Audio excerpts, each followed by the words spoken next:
সরকার নির্ধারিত ভর্তির ফি থেকে বেশি টাকা নেওয়া চলবে না। এর বিরুদ্ধে আন্দোলন চলছে। চলবে। ইনকিলাব জিন্দাবাদ। এই ভর্তির ফি 240 টাকার বেশি নেওয়া চলবে না। এই দাবিতে আজকে ডেপুটেশন চলছে। ইনকিলাব জিন্দাবাদ।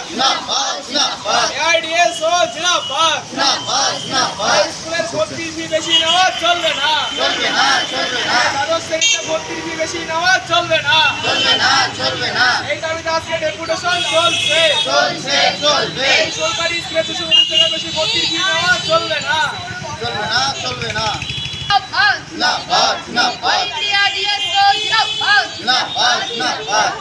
দ্বাদশ শ্রেণীতে ভর্তির ফি 1 পয়সা বেশি নেওয়া চলবে না। সরকার নির্ধারিত ফি বেশি নিচ্ছে কেন? ডিআই সাহেব জবাব দাও। অবিলম্বে বাড়তি ফি অবিলম্বে ফেরতের ব্যবস্থা করতে হবে। বাড়তি ফি নেওয়া হচ্ছে কেন? কর্তৃপক্ষ জবাব দাও।